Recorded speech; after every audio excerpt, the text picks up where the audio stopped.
الحمد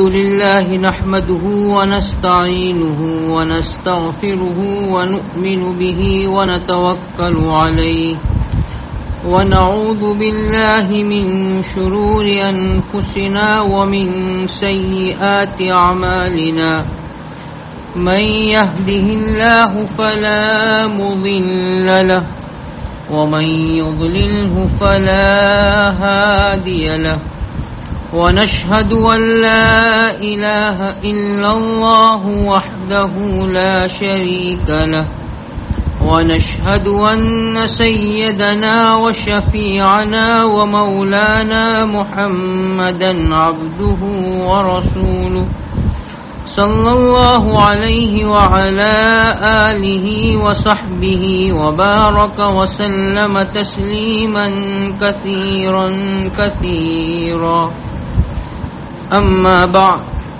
قال الله تبارك وتعالى في القرآن المجيد فأعوذ بالله من الشيطان الرجيم بسم الله الرحمن الرحيم شهر رمضان الذي أنزل فيه القرآن هدى للناس وبينات من الهدى والفرقان فمن شهد منكم الشهر فليصم وقال تعالى يا أيها الذين آمنوا كتب عليكم الصيام كما كتب على الذين من قبلكم لعلكم تتقون صدق اللہ العظیم. محترم حضرات، اللہ تبارک و تعالی کا ہم پر بے حد کرم و احسان ہوا کہ اللہ تبارک و تعالی نے جس طرح پچھلے سال کے رمضان ہمیں عطا فرمائے، اس سال کا رمضان بھی ہم کو نصیب فرمایا. پچھلے سال رمضان میں کتنے لوگ ہمارے ساتھ تھے، ہمارے گھروں میں تھے، ہمارے محلوں میں تھے، لیکن اس سال رمضان میں وہ لوگ نہیں رہے. اس سال کے رمضان میں بھی کتنے لوگ ہمارے ساتھ تھے، لیکن وہ نہیں جانتے تھے، گھر والے بھی نہیں جانتے تھے کہ یہ ان کی زندگی کا آخری رمضان ہے. اس سال کی عید ان کو نصیب نہیں ہوگی. یہ اللہ کا کرم ہوا کہ اللہ تبارک و تعالی نے پچھلے سال کے رمضان کی طرح اس سال کا رمضان بھی ہم کو عطا فرمایا. 2 عشرے مکمل ہو گئے، یہ آخری عشرہ شروع ہو گیا.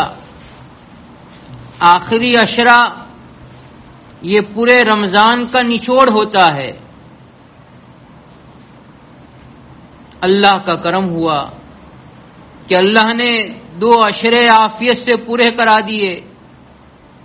تیسرا عشرہ اللہ نے ہم سب کو نصیب فرمایا. یہ عشرہ حضور پاک صلی اللہ علیہ وسلم نے ارشاد فرمایا اتقم من النار، جہنم سے آزادی کا عشرہ ہے.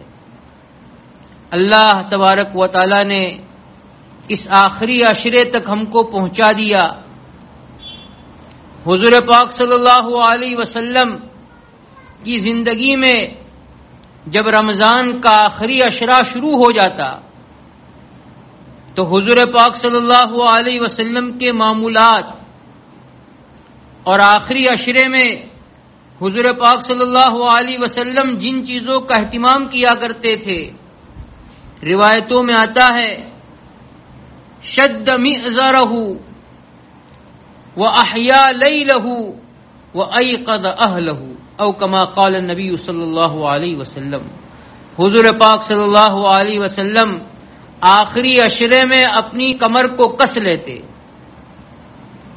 پھر آگے فرمایا کہ حضور پاک صلی اللہ علیہ وسلم آخری عشرے کی راتیں جاگ کر گزارتے۔ وَأَحْيَا لَيْلَهُ، آپ صلی اللہ علیہ وسلم اس عشرے کی راتوں کو جاگا کرتے تھے۔ وَأَيْقَظَ أَهْلَهُ، اور اپنے گھر والوں کو بھی جگایا کرتے تھے۔ تو بزرگوں، دوستو، یہ عشرہ اللہ کی رحمتوں، اللہ کی برکتوں اور اللہ کی طرف سے جو نوازشات ہے اس کو حاصل کرنے کا عشرہ ہے۔ کہیں غفلتوں کے ساتھ یہ عشرہ نہ گزر جائے۔ اس عشرے کو خوب وصول کرنا، جس طرح حضور پاک صلی اللہ علیہ وسلم نے اس عشرے کو وصول کیا اور اس کا اہتمام کیا کہ آپ صلی اللہ علیہ وسلم اس عشرے کو جاگ کر گزار رہے ہیں، اپنے گھر والوں کو بھی جگایا کر رہے ہیں۔ اور روایتوں میں آتا ہے کہ ہجرت کر کے جب مدینہ منورہ حضور پاک صلی اللہ علیہ وسلم تشریف لائے تو آپ نے آخری عشرے کا اعتکاف نہیں چھوڑا، پابندی کے ساتھ موت تک حضور پاک صلی اللہ علیہ وسلم مدینہ منورہ میں آخری عشرے کا اعتکاف کرتے رہے۔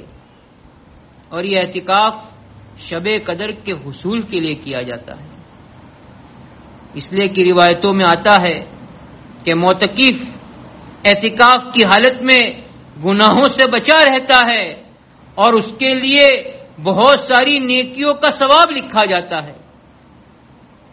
اور حضور پاک صلی اللہ علیہ وسلم کا مقصد اعتکاف کر کے شب قدر کو پانا اور اللہ کا تعلق حاصل کرنا، اس لیے حضور پاک صلی اللہ علیہ وسلم آخری عشرے کو وصول کرنے کے لیے آخری عشرے کی راتوں کو جاگا کرتے اور اپنے گھر والوں کو بھی جگایا کرتے۔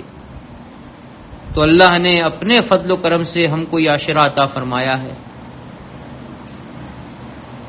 اور حال یہ ہے کہ رمضان کا مہینہ، اس کا ایک ایک لمحہ، اس کا ایک ایک سیکنڈ قابل قدر ہے۔ اللہ تبارک و تعالیٰ کی یہاں بھی رمضان کا بڑا اہتمام ہوتا ہے۔ چنانچہ روایت میں آتا ہے حضور پاک صلی اللہ علیہ وسلم نے ارشاد فرمایا کہ جب رمضان کا مہینہ پورا ہوتا ہے اور آئندہ رمضان آنے کے لیے درمیان میں 11 مہینے ہوتے ہیں، یہ پورے 11 مہینے اللہ رمضان کے خاطر جنت کو آراستہ کرتے ہیں، جنت سجائی جاتی ہے، جنت کو مزین کیا جاتا ہے۔ یہ اللہ کے یہاں رمضان کا اہتمام ہوتا ہے، حالانکہ جنت تو پہلے سے سجی ہوئی، پہلے سے آراستہ، جنت تو نعمتوں سے بھری ہوئی۔ قرآن مجید میں اللہ تبارک و تعالیٰ نے ارشاد فرمایا وَلَكُمْ فِيهَا مَا تَشْتَهِي أَنفُسُكُمْ وَلَكُمْ فِيهَا مَا تَدَّعُونَ۔ اللہ فرماتے ہیں جنت میں وہ نعمتیں ہیں کہ تمہارا جو جی چاہے گا اللہ وہ ساری نعمتوں کو حاضر کر دیں گے، اور فرمایا تم سے جن چیزوں کا وعدہ کیا گیا ہے اللہ وہ سارے وعدے جنت میں پورے فرمائیں گے۔ تو جنت یہ چاہتوں کے پورا ہونے کی جگہ ہے، وہاں ایمان والوں کی چاہتیں پوری کی جائے گی، جنتی کی ہر اندر کی چاہت اور خواہش کو اللہ جنت میں پورا فرما دیں گے، اور جن جن چیزوں کا اللہ نے وعدہ کیا ہے اللہ وہ سارے وعدے جنت میں جنتی کے لیے پورے فرما دیں گے۔ تو جنت تو نعمتوں سے بھری ہوئی، جنت تو ہر خواہش کے پورا ہونے کی جگہ ہے، اس جنت کو اللہ رمضان کے خاطر آراستہ کرتے ہیں۔ اور حدیث پاک میں آیا جنت کی نعمتوں کے سلسلے میں حضور پاک صلی اللہ علیہ وسلم ارشاد فرماتے ہیں ما لا عین رأت ولا اذن سمعت ولا خطر علی قلب بشر او کما قال النبی صلی اللہ علیہ وسلم۔ آپ نے فرمایا جنت میں ایسی ایسی نعمتیں ہیں کہ نہ کسی کان نے سنی، نہ کسی آنکھ نے دیکھی اور نہ کسی کے دل پر اس کا خیال تک گزرا۔ تو ایسی جنت جو نعمتوں سے بھری ہوئی، جو جنت پہلے سے آراستہ، پہلے سے سجی ہوئی، اللہ کی یہاں رمضان کا اہتمام دیکھو کہ اللہ اس رمضان کی وجہ سے پورے 11 مہینے اللہ اس جنت کو اور آراستہ کرتے ہیں اور سجاتے ہیں اور اس کو مزین کرتے ہیں۔ اللہ کی یہاں یہ رمضان کا اہتمام ہوتا ہے۔ اور حدیث پاک میں آتا ہے جہاں رمضان کی پہلی رات ہوتی ہے اللہ جنت کے سارے دروازے کھول دیتے ہیں، ایک دروازہ بھی بند نہیں رکھا جاتا، جہنم کے سارے دروازے بند کر دیے جاتے ہیں، ایک دروازہ بھی کھلا نہیں رکھا جاتا۔ اور فرشتہ اعلان کرتا ہے اے نیکی کا ارادہ کرنے والے جلدی کر، اے گناہ کا ارادہ کرنے والے اپنے آپ کو گناہ سے بچا لے۔ یہ سارا انتظام اللہ نے رمضان میں کیوں کیا؟ تاکہ بندے اللہ کے ساتھ تعلق پیدا کرے، بندے اللہ کے رضا والے اعمال کر کے رمضان کے مہینے کو گزارے۔ اسی لیے جو چیزیں بندے کو اللہ تک پہنچنے کے لیے رکاوٹ بنتی ہے اللہ نے اس کے دور کرنے کا رمضان میں کتنا بہترین انتظام کیا۔ شیطان اللہ تک پہنچنے نہیں دیتا، رکاوٹ بنتا ہے، اللہ نے اس کے دور کرنے کا انتظام کیا۔ حدیث پاک میں آتا ہے حضور پاک صلی اللہ علیہ وسلم نے ارشاد فرمایا کہ رمضان کے شروع ہوتے ہی اللہ سرکش شیاطین کو قید کر دیتے ہیں، ان کے پاؤں میں بیڑیاں ڈال دیتے ہیں تاکہ روزہ رکھنے والوں کے روزے کو خراب نہ کرے۔ اللہ چاہتے ہیں کہ میرے بندے، میری بندیاں میرے ساتھ رمضان میں اپنا تعلق قائم کر لے۔ تو اللہ تک پہنچنے کے لیے، اللہ کا تعلق پیدا کرنے کے لیے شیطان رکاوٹ بنتا تھا، اللہ تبارک و تعالی نے سرکش شیاطین کو قید کر دیا۔ دوسری چیز جو رکاوٹ بنتی ہے وہ انسان کا نفس ہے۔ نفس بھی انسان کو گناہ پر آمادہ کرتا ہے۔ ان النفس لامارۃ بالسوء، قرآن کہتا ہے کہ نفس انسان کو گناہ کا حکم دیتا ہے، گناہ پر آمادہ کرتا ہے۔ اللہ نے اس نفس کو قابو میں کرنے کے لیے، اس نفس کو کنٹرول کرنے کے لیے کتنا بہترین انتظام کیا۔ کیا انتظام کیا؟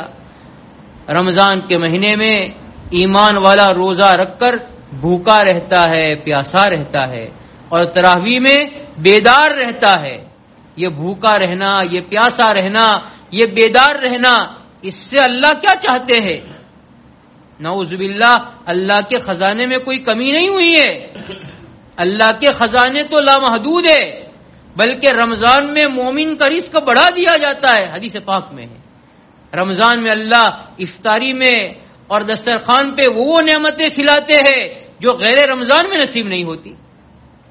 یہ تو اللہ کا فضل ہے، اللہ کا کرم ہے کہ اللہ مومن کا رزق بڑھا دیتے ہیں۔ لیکن اللہ بھوکا رکھ کر، اللہ پیاسا رکھ کر، اللہ بیدار رکھ کر، یہ مجاہدے کروا کے اور یہ مشقتیں ایمان والا برداشت کر کے، اس سے کیا مقصود ہے؟ اس سے مقصود یہ ہے کہ ہمارا نفس قابو میں آ جائے، نفس میں جو گناہ کے ارادے، گناہ کرنے کے جو جذبات ہے، نفس قابو میں آ کر، نفس کنٹرول میں آ کر اچھے خیالات، اچھے ارادے ہمارے نفس کے اندر پیدا ہونے شروع ہو جائے۔ اس لیے اللہ تبارک و تعالی نفس کو کنٹرول کرنا چاہتے ہیں۔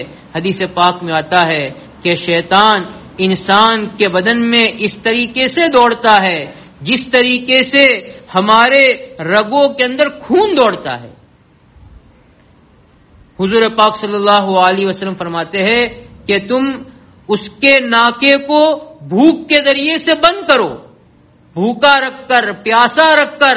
اللہ تبارک و تعالی چاہتے ہیں کہ ہمارا نفس قابو میں آ جائے۔ اس لیے یہ سارا انتظام اللہ نے شیطان کو دور کیا، یہ رکاوٹ دور ہو گئی۔ نفس کو قابو میں کرنے کے لیے اللہ نے بھوکا رکھا، پیاسا رکھا تاکہ ہمارا نفس کنٹرول میں آ جائے۔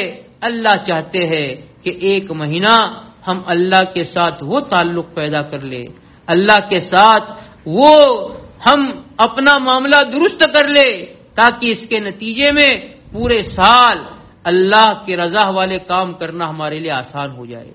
اس لیے کہ اللہ والے تھے وہ فرماتے تھے کہ رمضان کا مہینہ یہ بیٹری چارجنگ کا مہینہ ہے. جس طرح بیٹری استعمال کرتے کرتے ڈاؤن ہو جاتی ہے تو اس کو استعمال کے قابل بنانے کے لیے چارج کرنا پڑتا ہے. 11 مہینے ہم کاروبار میں رہے، ہم اپنے مشاغل میں مشغول رہے، بہت ساری چیزیں ایسی جو ہم کاروبار میں لگنے کی وجہ سے اللہ کا تعلق جیسا پیدا کرنا چاہیے، اللہ کے ساتھ جیسا اپنا ربط ہونا چاہیے وہ ربط پیدا نہ کر سکے، ایسا تعلق پیدا نہیں ہوا. اللہ نے رمضان کا مہینہ دیا کہ اس رمضان کے مہینے میں بندہ اپنا تعلق اللہ کے ساتھ مضبوط کر لے، تاکہ یہ مضبوط تعلق پورے سال اللہ کے تعلق کے ساتھ بندے کو چلا سکے. اس لیے ایک بزرگ نے بڑی اچھی مثال دے کر سمجھایا کہ کمپنی میں، فیکٹری میں مشین جب استعمال کرتے ہیں تو استعمال کرتے کرتے ایک وقت آتا ہے تو اس کی اوور ہولنگ کرنی پڑتی ہے. کاروبار بند رہے گا، فیکٹری بند رہے گی. کیوں بند رہے گی؟ اس لیے کہ مشین کھولی ہے. اب اس میں اس کی سروس ہوگی، اس کے لیے 1 دن لگے گا، 2 دن لگیں گے، جب تک کہ مشین کی سروس نہ ہو جائے، تاکہ اس کو استعمال کے قابل بنانا ہے. استعمال کرتے کرتے اب اس کی سروس کا وقت آیا ہے. دینی ماں بہنوں، مردوں، بزرگوں، دوستوں، یہ جو ہے ہمارا دل جو ہے یہ اس کی چارج اور اس کے دل کے اندر اللہ کا تعلق پیدا کرنے کے لیے یہ رمضان کا مہینہ اللہ نے عطا فرمایا ہے. اس لیے اس رمضان کے مہینے میں اللہ نیکیوں کا بھاؤ بڑھا دیتے ہیں. حدیث پاک میں آتا ہے فرض کے کرنے پر اللہ 70 فرض کا ثواب دیتے ہیں اور نفل کے کرنے پر اللہ فرض کا ثواب دیتے ہیں. جس طرح کاروبار کرنے والوں کے یہاں سیزن آتا ہے، وہ اپنی سیزن سے کمانا چاہتے ہیں، اپنے نیند کو قربان کر دیتے ہیں. یہ رمضان کا مہینہ نیکیوں کا سیزن ہے. نیکیوں کو جو ہے حاصل کرنا، اللہ کے ساتھ تعلق پیدا کرنا. حضور پاک صلی اللہ علیہ وسلم نے حضرات صحابہ کو متوجہ فرمایا، قد اذلکم شہر عظیم شہر مبارک شہر فیہ لیلۃ خیر من الف شہر الی آخر الحدیث. حضور پاک صلی اللہ علیہ وسلم فرماتے ہیں ان قریب تم پر بڑی عظمتوں والا مہینہ آ رہا ہے، بڑا مبارک مہینہ آ رہا ہے. اس مہینے میں ایک رات شب قدر ہے جو 1000 مہینوں سے بہتر ہے. اللہ تبارک و تعالی نے ایسا مبارک مہینہ ہم کو عطا فرمایا ہے. اس لیے اس مہینے کو خوب وصول کرنا، اس مہینے کو جس طرح حضور پاک صلی اللہ علیہ وسلم نے وصول کیا، صحابہ نے وصول کیا، اور صحابہ جس طرح وصول کرنے کا اہتمام کرتے تھے، ہمارے اکابر نے جیسے وصول کیا. ایک کتاب ہے اکابر کا رمضان، جس میں ہمارے اکابر کے رمضان بیان کیے گئے ہیں کہ کس طریقے سے وہ رمضان گزارا کرتے تھے. حضرت شیخ زکریا رحمۃ اللہ علیہ کے متعلق آتا ہے کہ رمضان میں خوب قرآن کی تلاوت کرتے تھے. قرآن کی تلاوت کے علاوہ اور کوئی مشغلہ نہیں ہوتا تھا. ان کے معمولات رمضان میں لکھا ہے کہ روزانہ 1 قرآن مکمل کر لیتے تھے. صرف 1-2 رمضان کا یہ معمول نہیں تھا. لکھا ہے ان کے معمولات رمضان میں کہ 42 رمضان ایسے گزرے ان کی زندگی کے کہ وہ روزانہ 1 قرآن 1 دن میں ختم کر دیتے تھے. یہ تھے رمضان کو وصول کرنے والے. ایک مرتبہ ان کے پڑھنے کے زمانے کا دوست ان کو ملنے کے لیے آیا، سہارنپور ملنے کے لیے آیا. اسٹیشن سے نیچے اترا، سہارنپور میں مسلمان سے پوچھا حضرت شیخ کا مکان کہاں ہے؟ تو اس مسلمان نے یوں کہا تم حضرت شیخ سے ملنے آئے ہو؟ تو کہا حضرت شیخ سے ملنے آیا ہوں. تو وہ حضرت شیخ کے محلے میں سہارنپور رہنے والا مسلمان یوں کہتا ہے تم کو معلوم نہیں ہے حضرت شیخ کے یہاں تو رمضان آیا ہے. حضرت شیخ رمضان میں کسی سے نہیں ملتے سوائے قرآن کی تلاوت کے، اور ان کا کوئی مشغلہ نہیں ہوتا. اس نے سوچا کوئی اور راستہ بتا دے گا. اور آگے گیا، سارے لوگوں کی زبانوں سے یہی جملہ، حضرت شیخ کے یہاں تو رمضان آیا ہے، حضرت شیخ کے یہاں تو رمضان آیا ہے، حضرت شیخ تو رمضان میں کسی سے ملتے ہی نہیں ہے۔ آخر پوچھتے پوچھتے جب حضرت شیخ کے مکان پر پہنچا تو دیکھا واقعتاً حضرت شیخ قرآن کی تلاوت میں مشغول تھے۔ اس نے سوچا ابھی فارغ ہوں گے، 1-2 گھنٹے کے بعد ملاقات کر لوں گا۔ صبح کا وقت تھا، 9 بجے کے قریب پہنچا تھا۔ حضرت شیخ ظہر تک قرآن کی تلاوت میں مشغول رہے۔ اس نے سوچا ظہر کے بعد ملاقات ہو جائے گی۔ ظہر کی نماز سے فارغ ہو کر حضرت جب ظہر کی نماز سے فارغ ہو گئے، پھر قرآن کی اذکار سے فارغ ہو کر پھر قرآن کی تلاوت میں مشغول ہو گئے، یہاں تک کہ عصر کا وقت ہو گیا۔ عصر تک قرآن کی تلاوت کرتے رہے۔ اس نے سوچا عصر کے بعد ملاقات ہو جائے گی۔ حضرت شیخ اپنی تسبیحات سے فارغ ہو کر پھر قرآن کی تلاوت میں مشغول ہو گئے۔ اب وہ آنے والا دوست، اس کے ٹرین کا وقت تھا، واپسی کا وقت تھا۔ اس نے یوں سوچا کہ میری ٹرین کا وقت ہے، مجھے جانا ہے، اب یہاں تو ملنے کا کوئی اور ملاقات کا کوئی سبیل نہیں ہے۔ حضرت شیخ کو جب بھی دیکھ رہے قرآن کی تلاوت میں مشغول ہو جا رہے ہیں۔ تو اس نے کہا ملاقات نہیں ہو سکتی ہے، لیکن یہ جملہ کہہ کر گیا کہ ہم نے تو سب کے یہاں رمضان دیکھا، لیکن یہاں پتا چلا کہ یہاں تو بخار کی طرح رمضان آتا ہے۔ دیکھو یہ تھے ہمارے اکابر جو رمضان کو وصول کرنے والے تھے۔ ایک ایک بزرگ کا رمضان لکھا ہے۔ حضرت شیخ الہند رحمۃ اللہ علیہ کا رمضان، پوری رات نوافل میں حفاظ کرام آتے اور قرآن سناتے، اور پیچھے حضرت شیخ الہند رحمۃ اللہ علیہ سامع بن کر سنا کرتے، سحری سے پہلے پہلے تہجد سے فارغ ہوتے۔ رمضان کو وصول کرنے کا اتنا اہتمام ہوتا۔ اللہ تبارک و تعالیٰ نے ہم کو بھی موقع دیا ہے۔ ہم کچھ نہیں کر سکتے، جتنا ہماری طاقت ہو، صحت ہو، تندرستی ہو، ہم اتنا تو وصول کر سکتے ہیں۔ حضرت شیخ نے لکھا ہے فضائل رمضان میں کہ میں اپنی نااہلیت سے کچھ نہیں کر سکتا، لیکن اپنے گھر کی مستورات کو دیکھ کر خوشی ہوتی ہے کہ گھر کے کام کاج کرنے کے ساتھ ساتھ روزانہ کے 15-20 پارے پورے کر لیتی ہے۔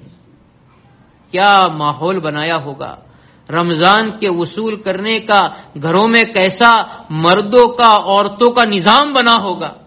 عورتیں بھی گھروں کا کام کر رہی ہے، ساتھ ساتھ رمضان کو وصول کرنے کی کتنی فکر ہے، اپنی نیند میں سے کچھ وقت بچا رہی ہے اور قرآن کی تلاوت میں مشغول ہو رہی ہے، اور ایک ایک دن میں 15-20 پارے پورے کر لیتی ہے۔ اس لیے اللہ تبارک و تعالیٰ نے جو رمضان کا مہینہ عطا فرمایا، معلوم نہیں ہے آئندہ رمضان کس کی زندگی میں آتا ہے۔ یہ رمضان کا مبارک مہینہ عطا فرمایا، پہلا عشرہ تو گزر گیا، دوسرا عشرہ بھی گزر گیا، یہ آخری عشرہ ہے۔ جو گھڑیاں باقی رہ گئی ہے، جو دن باقی رہ گئے ہیں، ان دنوں کو وصول کرنے کا اہتمام کرنا چاہیے۔ ہم وصول کرنے کی فکر کریں گے اور اس کے ایک ایک لمحے کی قدر کریں گے تو ہمارا یہ وقت جو ہے، حدیث پاک میں آتا ہے، حضور پاک صلی اللہ علیہ وسلم نے فرمایا من سلم لہ رمضان، جس کا رمضان سلامتی کے ساتھ گزرتا ہے، سلمت لہ سنہ، اس کا پورا سال سلامتی کے ساتھ گزرتا ہے۔ رمضان میں جتنا نیکیوں کا اہتمام کریں گے، جتنا قرآن پڑھیں گے، جتنا اللہ کے ساتھ تعلق پیدا کریں گے اور جتنا اپنے آپ کو گناہ سے بچائیں گے، ہمارا رمضان اس طریقے سے اللہ کے تعلق کے ساتھ گزرے گا تو اللہ اس کی برکت سے پورے سال اللہ نیکی کا کرنا آسان فرما دیں گے اور گناہ سے بچنا آسان فرما دیں گے۔ اس لیے ضرورت ہے اس بات کی کہ ہم اپنا رمضان بھی صحیح گزارے، ہمیں اپنے مستورات کا رمضان بھی صحیح گزارنا، اپنے بچوں کا رمضان بھی صحیح گزارنا۔ آئندہ رمضان کس نے دیکھا ہے؟ اس لیے جو وقت باقی رہ گیا اس کو وصول کرنا۔ اللہ تبارک و تعالی ہم سب کو رمضان کے ایک ایک لمحے کی قدر نصیب فرمائے، رمضان کے ایک ایک گھڑی کو وصول کرنے کی توفیق دے، اور یہ جو آخری عشرہ ہے اللہ اس کی راتوں میں جتنا ہم سے ہو سکتا ہے جاگ کر اچھے اعمال کر کے آخری عشرے کو ہمیں اور امت کو گزارنے کی توفیق عطا فرمائے، اور شب قدر کی عبادت بھی نصیب فرمائے، اور شب قدر کو اللہ ہمارے حق میں قبول فرمائے. دعا کر لیجیے. سبحانک اللہم و بحمدک و تبارک اسمک و تعالی جدک و لا الہ غیرک لا الہ الا اللہ الاحد الصمد الذی لم یلد ولم یولد ولم یکن له کفوا احد.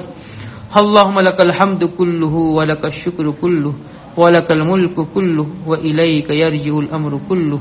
اللہم لا احصی ثناء علیک انت کما اثنیت علی نفسک.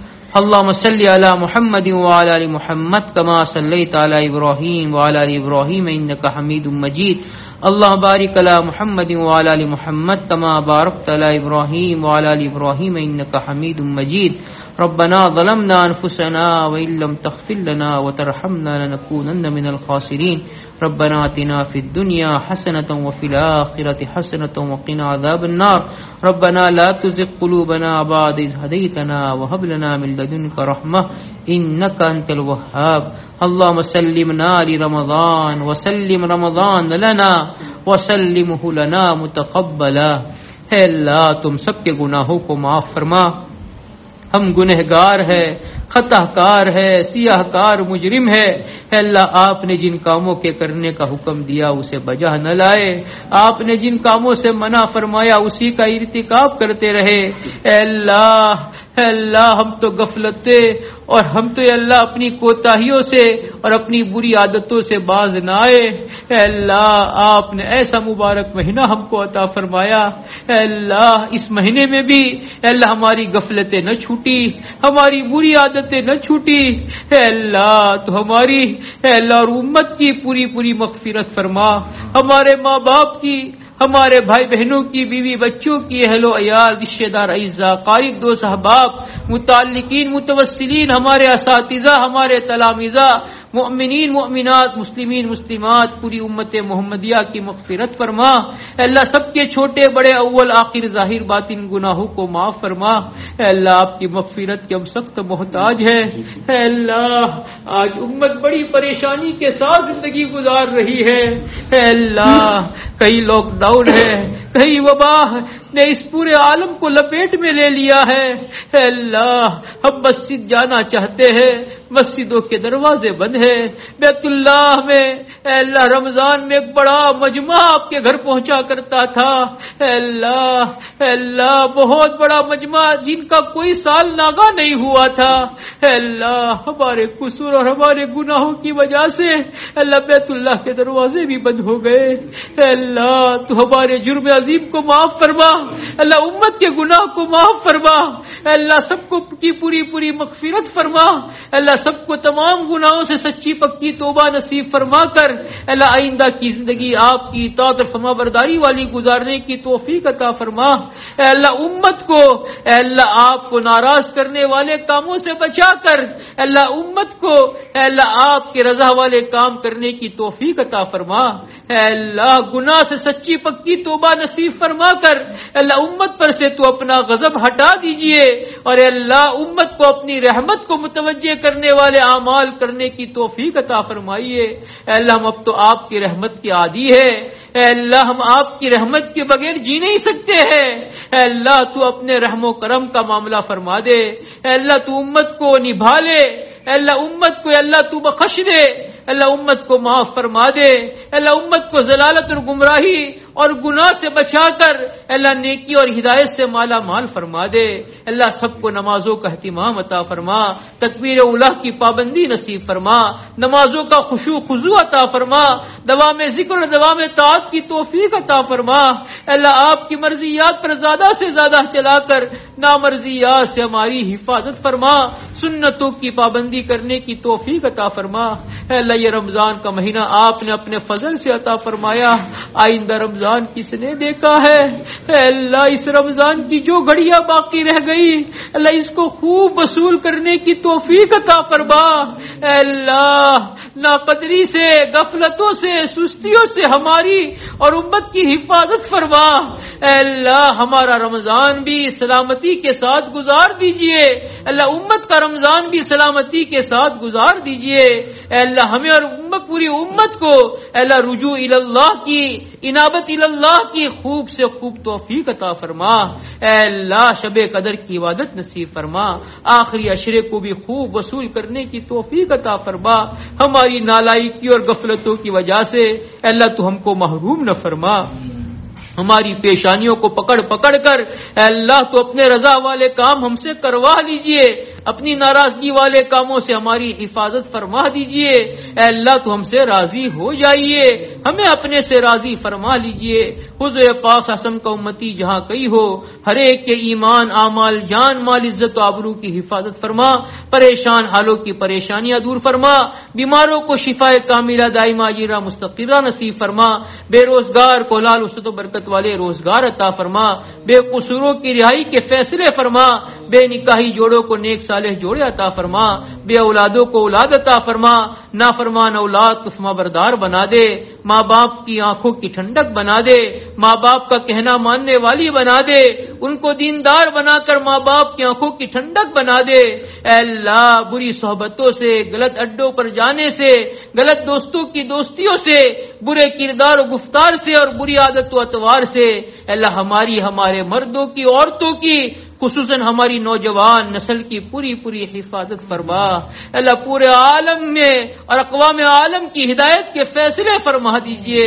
اللہ ضلالت اور گمراہی کو ختم فرما دیجئے۔ رمضان کی برکتوں سے اے اللہ امن و امان کی فضائیں قائم فرما دیجئے۔ اسلام کے عام ہونے کی اور ہدایت کے پھیلنے کی شکلیں صورتیں پیدا فرما دیجئے۔ اے اللہ تو اپنے فضل کا معاملہ فرمائیے، اللہ کسی کو بھی محروم نہ فرمائیے، اے اللہ سب کو نواز دیجئے۔ اے اللہ کورونا وائرس اور یہ وبا اور یہ بیماری پورے عالم سے ختم فرما دیجئے۔ اللہ جو اس بیماری میں چلے گئے اللہ تو ان کی مغفرت فرما دیجئے، ان کی قبر کو جنت کا باغ بنا دیجئے۔ ہمارے والدین، ہمارے اساتذہ، ہمارے مربی، ہمارے رشتہ دار، اعزاء قارب، ہمارے محلے میں رہنے والے اللہ بہت سارے لوگ یا اللہ اس بیماری میں رخصت ہو گئے۔ اللہ تو سب کی مغفرت فرما، سب کی قبر کو جنت کا باغ بنا، سب کی قبروں کو رحمت اور مغفرتوں سے ڈھانپ لے۔ جو لوگ اس بیماری میں مبتلا ہے اللہ ان کو جلدی سے شفا دے دیجئے، اللہ جلدی سے ان کو صحت اور تندرستی عطا فرما دیجئے، اور جو لوگ ان بیماریوں سے بچے ہوئے ہیں آئندہ بھی اللہ ان کو بچائے رکھیو، اللہ ان کو صحت اور تندرستی عطا فرما دیجئے، اور اے اللہ ہر طرح کی نعمتیں عطا فرما کر اللہ دین اور دین کی محنت کے لیے اللہ استعمال کرنے کی توفیق عطا فرما۔ ہم کو ابنائے دنیا میں سے نہ بنا، ہم کو ابنائے آخرت میں سے بنا دے۔ رمضان کو ہمارے حق میں سلامت والا بنا، ہم کو رمضان کے حق میں سلامت والا بنا، اور رمضان کو ہمارے حق میں قبول فرما۔ حضور پاک صلی اللہ علیہ وسلم نے، صحابہ نے، تابعین تبع تابعین اور آپ کے نیک بندے بندیوں نے آج تک آپ سے جو جو اچھی دعائیں مانگی اللہ وہ ساری اچھی دعائیں ہمارے حق میں اور پوری امت کے حق میں قبول فرما۔ جن چیزوں سے پناہ چاہی ان تمام چیزوں سے ہماری اور پوری امت کی حفاظت فرما۔ اللہ ہماری دعاؤں کو مدد اپنے فضل و کرم سے قبول فرما۔ ربنا تقبل منا انک انت السمیع العلیم وتب علینا انک التواب الرحیم۔ سبحان ربک رب العزة عما یصفون وسلام علی المرسلین والحمد للہ رب العالمین برحمتک یا